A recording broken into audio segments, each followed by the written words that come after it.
On July 15, 2019, Mark Batchelor, a South African football legend and 1996 AFCON winner, was driving into his home when a couple of men on motorbikes gunned him down. It was around 7 p.m., and he was in the company of his gardener and in his BMW X5 when he died on the scene after being shot severally through his car window. This is how a retired South African sportsman became a man of the underworld and paid the ultimate prize. Born in Johannesburg in the early 70s, Batchelor spent some time playing as an amateur on local teams in his neighborhood. He remained a relatively unknown player until he began playing for Dynamos in the 90s. He went on to play for Bidvest Wits, Orlando Pirates, SuperSport United, Kaizer Chiefs, Mamelodi Sundowns, and Moroka Swallows, and will always be remembered for winning 4 major trophies with Orlando Pirates. Batchelor hung up his boots in 2003, and with this came a job as a pundit on SuperSports. He was doing very well as a sports analyst. Unfortunately, we can't say the same about his time off the air. The former footballer had a questionable lifestyle off air, and there was just so much his employers could take. His lifestyle ultimately cost him his job as a pundit on SuperSport. In 2007, Batchelor and his friends had assaulted someone. They used knuckle dusters while at this. Although he wasn't caught in the act, a certain gym instructor known as Ivor Joseph identified him as one of the men who assaulted him. With his job as a SuperSport pundit over and no other job around, Batchelor began having issues with his finances. It was at this point he began making lots of questionable decisions. He began hanging around the wrong people. Also, his business deals became very questionable. Sadly, since he felt like he needed to fend for himself, there was little anyone could do to make him have a change of mind. Not too long after he lost his job, the football legend was no longer perceived as an ex-footballer. Several folks almost considered him a gangster. He was always hanging around Mikey Schultz. His association with the retired boxer could have been seen more like two sports legends hanging around each other. However, not many people saw it this way, as the retired boxer was also a recognized hitman.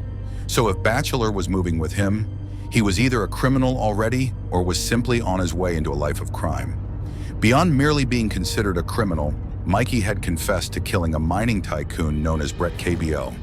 He was supposed to be in prison, but for some reason he was a free man. As a free man, he was a major name in the underworld of Johannesburg.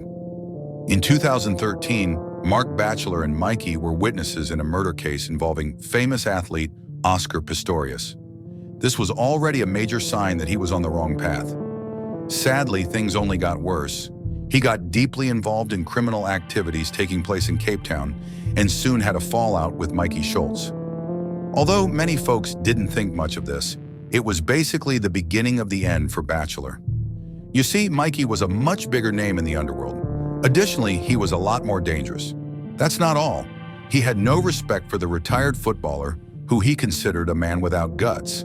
That's not all. He saw Batchelor as a man who simply bullied the old and the young so long as they couldn't stand up to him. However, he avoided confrontations with folks who were ready to go head-to-head with him. Schultz went on to say, he was a con man and a big thief.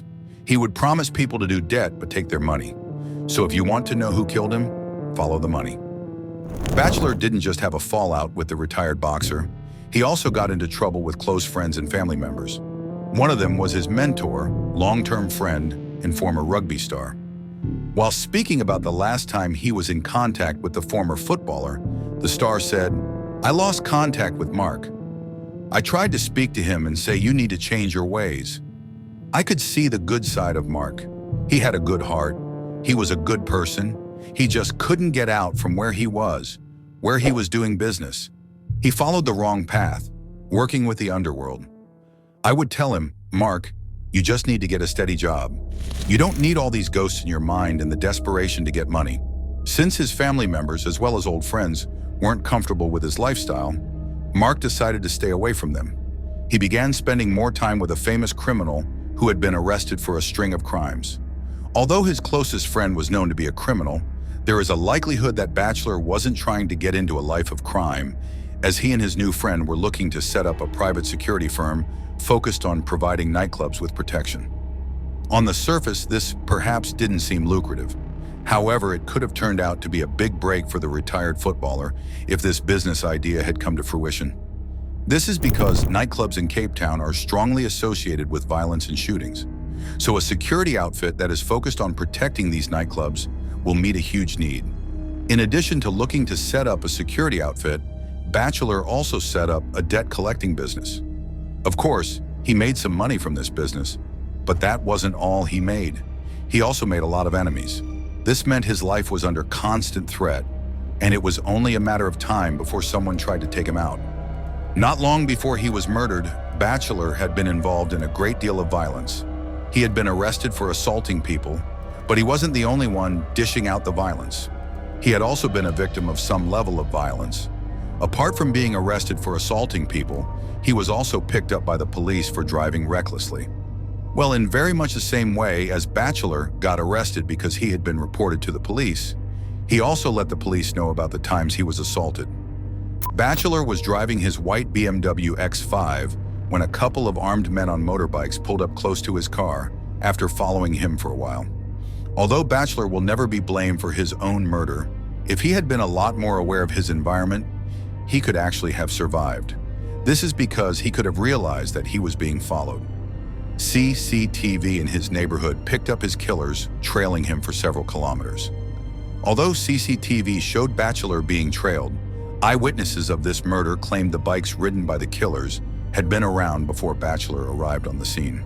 According to these witnesses, the shooters were basically waiting for the former footballer to arrive. They were very relaxed, and as soon as he showed up, they fired several shots through his window. According to witnesses, the hitmen had semi-automatic rifles. After several bullets were fired through his window, 6 of these bullets hit him in the chest, while 1 hit him in the head. Although Batchelor was in the car with his gardener, he was the only one who paid the ultimate price. For some reason we might never understand, his gardener was unarmed. This simply meant the hitmen didn't just shoot randomly at the car, they shot only in his direction. Shortly after he died, news of Batchelor's death, as well as his pictures, were all over social media, and that was how his family found out. Although the retired footballer's death could almost pass for a robbery operation, the police called it a hit, as his belongings were not stolen. Also, the fact that he was in business with the wrong folks meant there could have been people hunting for his life. A month after Batchelor's murder, a report in the Sunday Times made it clear that investigations about the reason for the former footballer's murder were ongoing. They linked his murder to his alleged role in stealing a huge quantity of cocaine that got smuggled into South Africa in 2018. Additionally, the police linked his death to the murder of Ivan Erjanic, a Serbian national who was killed in a similar situation.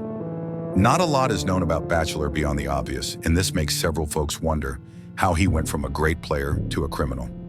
Well, he was quite a nice person. Nonetheless, he had issues with his temper, and this, as insignificant as it might seem, is an unseen link between his life as a sportsman and time in the underworld.